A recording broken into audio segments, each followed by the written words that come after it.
अनंत की ओर। अध्याय 2। ग्रंथियां। नवी ग्रंथि।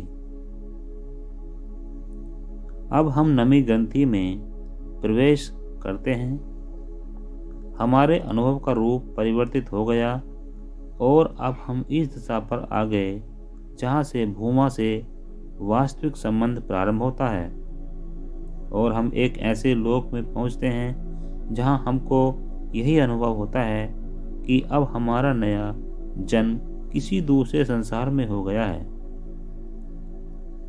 अब इसमें हमारा प्रसार होता है और उसी का रसास्वादन करते करते यह भी पता लगने लगता है कि जिस लोक में हमारा पुनर्जन्म हुआ है वह किसका लोक है, अर्थात उसकी पहचान एवं अनुमान तबीयत बतलाने लगती है और मालिक की उपस्थिति को भी हृदय ग्रहण करने लगता है।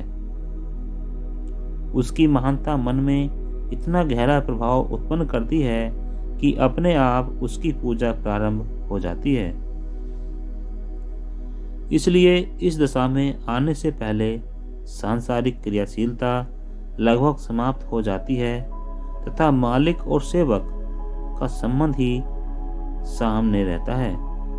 वह मालिक और हम सेवक, इसका ही अनुभव इस ग्रंथि पर रहता है और उसी के अनुसार मालिक की मौजूदगी और उसका सम्मान हर स्थान पर दिखता रहता है। अपनी दशा एक अजीब अधीनता की होती है और तबीयत में एक विचित्र नरमी रहती है। यहाँ पर द्वेष भाव समाप्त हो जाता है और वास्तव में अब यहाँ पर ईश्वर की पहचान का प्रथम पाठ प्रारंभ हो जाता है। इस स्थान से अपना अस्तित्व मिटना शुरू हो जाता है और जितना ही अधिक हम इस स्थान में घुस पाते हैं उसी सीमा तक हम अपना अस्तित्व मिटाने में सफल होते हैं। दर्शन दीदार की झलक यहाँ से प्रारंभ होती है।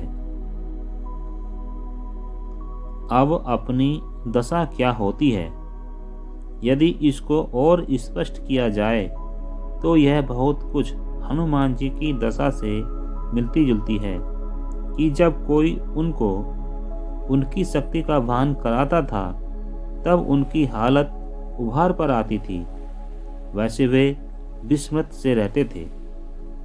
अभी और चले जाइए।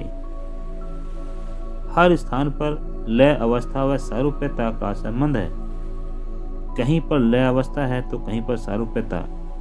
अब ये दशाएं अपने अपने क्रम से लय होकर सारूप्यता में पहुंचती हैं और सारूप्यता भी जब लय अवस्था पर आ जाती है तब 10वीं ग्रंथि पर पहुंचने का शुभ संवाद मिलता है।